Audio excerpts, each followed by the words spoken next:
আমরা variable product কিভাবে তৈরি করতে হয় সেই জিনিসটা দেখবো।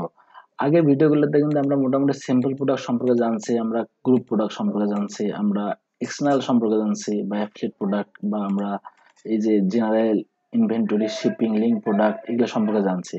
আমরা আজকে জানবো কিভাবে ভেরিয়েবল প্রোডাক্ট তৈরি করতে হয়। ভেরিয়েবল প্রোডাক্টটা বলতে আপনার, ধরুন একই প্রোডাক্ট একই টাইপের অনেকগুলো ভেরিয়েবল থাকতে পারে। ধরুন একটা ব্লু প্যান্টে অনেকগুলো কালার থাকতে পারে, ব্ল্যাক প্যান্ট থাকতে পারে, হোয়াইট প্যান্ট থাকতে পারে, একই টাইপের অনেক প্যান্ট থাকতে পারে, বা একই টাইপের অনেক কালার থাকতে পারে, অনেক সাইজ থাকতে পারে, এক্সএক্সএল, এক্সএল, এম। একটা প্রোডাক্টে কিন্তু অনেক সাইজ, অনেক কালার, মানে এগুলো কিন্তু অনেক ভেরিয়েশন হচ্ছে। সেই ভেরিয়েশন প্রোডাক্টটাই আমরা আজকে তৈরি করব।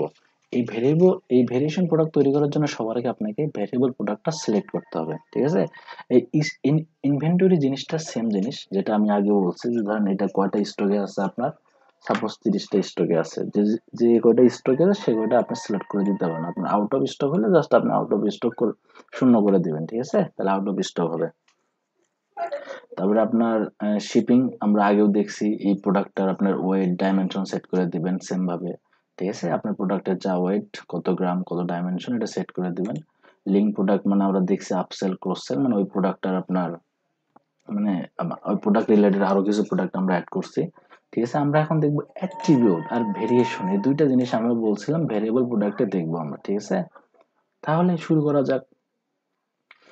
অ্যাট্রিবিউট আমরা কিছু তৈরি করি, যেমন কিছু কালার তৈরি করি, কিছু সাইজ তৈরি করি, কিছু কালার তৈরি করি। যেমন অ্যাডে ক্লিক করলে আমরা কিছু কালার তৈরি করতে পারবো, যেমন সিলোয়ার, ঠিক আছে? কালার আপনার আমাদের কি কি প্যানেট কালার আছে, সাপোজ ব্ল্যাক একটা কালার আছে, ঠিক আছে? তারপরে আপনার ব্লু একটা কালার আছে আমাদের, ঠিক আছে? তারপরে আমাদের ইয়েলো একটা কালার আছে, বা রেড, সাপোজ রেড একটা কালার আছে আমাদের। হ্যাঁ, আমাদের সাপোজ তিনটা ভেরিয়েশন আছে, আমাদের প্রোডাক্টটা তিনটা ভেরিয়েশন আছে, ঠিক আছে? আমরা কি এটা ভেরিয়েশন ইউজ করব? হ্যাঁ, আমরা ইউজ ফর ভেরিয়েশন করব, ঠিক আছে? মানে এটা আমরা ভেরিয়েশনের সাথে অ্যাড করে দেবো, ঠিক আছে? তাহলে আমাদের এটা হয়ে গেল কালার। আবার একটা অ্যাড করি, আমাদের একটা সাইজ, ধরেন আমরা একটা সাইজ অ্যাড করবো। আমাদের প্রোডাক্টের কি কি সাইজ থাকবে? সাপোজ এক্স একটা সাইজ থাকবে, তারপরে আপনার এক্স এল একটা সাইজ থাকবে, তারপরে আপনার এক্স এক্স এল থাকবে একটা সাইজ, ঠিক আছে? তারপরে ধর এম একটা সাইজ থাকবে। জাস্ট আমাদের কিছু সাইজ দিলাম, আমরা আমাদের প্রোডাক্টে থাকবে এরকম, ঠিক আছে? তো এটা কি ভেরিয়েশন ইউজ করবো? হ্যাঁ, এটা আমরা ভেরিয়েশন ইউজ করবো। জাস্ট ক্লিক করলাম, ঠিক আছে? জাস্ট এটা আপনি সেভ অ্যাট্রিবিউট করে ফেললেন। জাস্ট আমরা কি কি অ্যাট্রিবিউট তৈরি করবো সেই জিনিসটা আমরা তৈরি করছি। আপনার যদি আরো কোনো অ্যাট্রিবিউট লাগে আপনারা এইভাবে তৈরি করবেন, নেম দিবেন আর ভ্যালু দিবেন, ঠিক আছে? তাহলে আপনার অটোমেটিক অ্যাট্রিবিউট তৈরি হবে। তারপরে ইউজ ফর ভেরিয়েশন দিয়ে দিবেন, ঠিক আছে? তাহলে আমরা এখন এটার ভেরিয়েশন তৈরি করি। যেমন আমরা ভেরিয়েশন তৈরি করার জন্য আপনারা ভেরিয়েশনে আসবেন, জাস্ট অ্যাট্রিবিউটটা তৈরি করে সেভ অ্যাট্রিবিউট দিবেন। তারপর ভেরিয়েশনে আসার পর আপনাদের সবার আগে অ্যাড টু ভেরিয়েশনে ক্লিক করতে হবে, ঠিক আছে? অ্যাড টু ভেরিয়েশনে ক্লিক করলে আপনি আপনার অপশন পেয়ে যাবেন। যেমন আমরা কি করছি, কালারটা সাইজটা চেঞ্জ করব। তাহলে কালার দেন। আপনি চাচ্ছেন আপনার ব্ল্যাক কালারের আপনার সব সাইজের প্যান্টই আছে, বা সব আপনার ব্ল্যাক কালারের সব সাইজ শার্টই আছে, ঠিক আছে? আপনার তাহলে আমরা ব্ল্যাক কালারের সব সাইজের সবকিছুই আছে আপনার কাছে। সাপোজ আমি আমি সাপোজ প্যান্টই ধরলাম, ব্ল্যাক কালারের সব প্যান্টই আপনার কাছে আছে। তাহলে আমরা এটা সেভ করে দিলাম, ঠিক আছে? আমরা আরেকটা ভেরিয়েশন তৈরি করব, সাপোজ, এবং এখন আপনি ব্লু কালারের সাপোজ আপনার শুধুমাত্র এক্সএসএল সাইজটা আছে, বাকি প্যান্টগুলো শেষ হয়ে গেছে, ঠিক আছে? আবার একটা তৈরি করি আমরা, সাপোজ রেড কালারের আপনার একটা প্যান্টই আছে এম সাইজটা, ঠিক আছে? তাহলে আপনি এম সাইজটাই আমরা সিলেক্ট করব, ঠিক আছে? আমরা চাচ্ছি আমাদের রেড কালারের আর একটা প্যান্ট আছে আমাদের, সেটা আপনার ধরেন এক্সেস এক্সএক্সএল সাইজটাও আমাদের আছে। তাহলে এভাবে আপনারা চুজ করবেন, ঠিক আছে? জাস্ট সেভ চেঞ্জ করলেন। আমরা কিন্তু প্রাইস সিলেক্ট করি নাই, ভেরিয়েশন দিচ্ছি কিন্তু প্রাইস সিলেক্ট করি না। আপনারা কিভাবে প্রাইস সিলেক্ট করবে দেখেন, এখানে ক্লিক করবেন। জাস্ট ক্লিক করার পর এই যে প্রাইসটা আছে এখানে এখানে প্রাইস দিতে পারেন। ধরেন আপনার এই প্রাইসটার দাম 250 টাকা, বা আপনার ধরেন 650 টাকা, মানে ব্ল্যাক সাইজের সব সাইজ 650 টাকা। আপনি চাইলে এখানে ম্যানেজ করে দিতে পারেন কয়টা প্রোডাক্ট আছে। সাপোজ আমার এখানে 25টা প্রোডাক্ট আছে, ঠিক আছে? এই ম্যানেজ স্টকে ক্লিক করলে স্টক কোয়ান্টিটি পাবেন। আপনি চাচ্ছেন ব্লুটার আবার প্রাইস সেট করে দিতে, আপনি ব্লুটার দাম ধরেন 600 টাকা, ঠিক আছে, আপনি ব্লুটার সেট করে দিলেন। আপনি চাচ্ছেন রেডেরটার দাম সাপোজ 550 টাকা, সাপোজ আপনি সিলেক্ট করে দিলেন।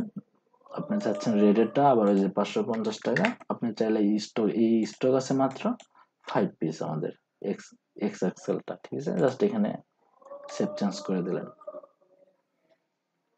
সেভ চেঞ্জ করার পর আমরা যে প্রোডাক্টটা তৈরি করছিলাম ওই প্রোডাক্টটার ভেরিয়েশন তৈরি হবে, দেখেন এই যে আমরা এখানে আগে ছিল শুধুমাত্র একটা প্রোডাক্ট, এখন আমাদের ভেরিয়েশন প্রোডাক্ট আছে। এই প্রোডাক্টটাই আমাদের ভেরিয়েশন প্রোডাক্ট আছে, যেমন আমাদের ব্ল্যাক কালারের কিন্তু আমাদের সব ধরনের সাইজই আছে, X XL, X XL, M, ঠিক আছে।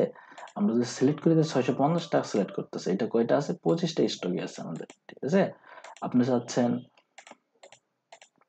আপনি চাচ্ছেন রেড কালারের একটা প্যান্ট, ব্লু কালারের প্যান্ট কিনতে চাচ্ছেন, দেন ব্লু কালারের সাইজ শুধুমাত্র এক্স এক্সেল আছে, বাকিগুলো কিন্তু আমাদের ফুরুত হয়ে গেছে, বাকিগুলো আমাদের সেল হয়ে গেছে, এই জন্য আমাদের শুধুমাত্র এক্স এক্সেলটা দাম দেখতে পাবো 600, ঠিক আছে, এটা কি আউট অফ স্টক।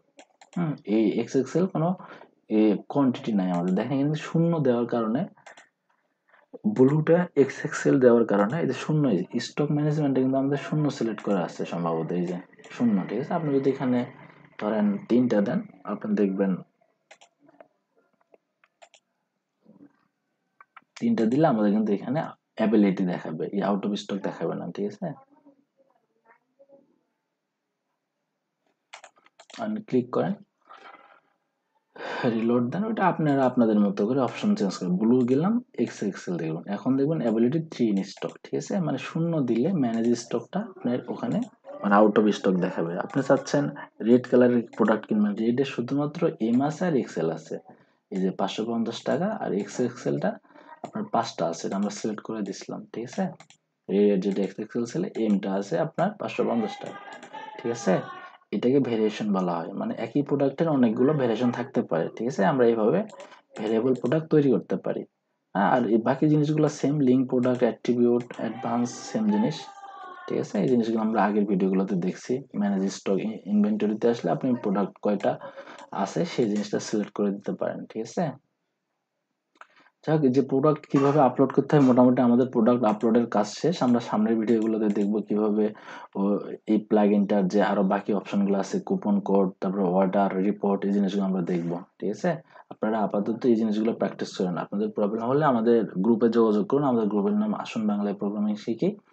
আমাদের মূল উদ্দেশ্য অনেক বড় একটা কমিউনিটি তৈরি করা, যেন সবাই সবাইকে ফ্রিতে শেখায়, ঠিক আছে।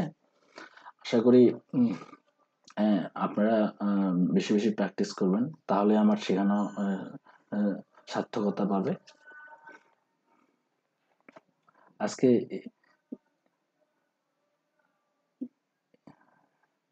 আজকে আজকে এটুকুই। নেক্সট ভিডিওতে আপনাদের সাথে আবার দেখা হবে।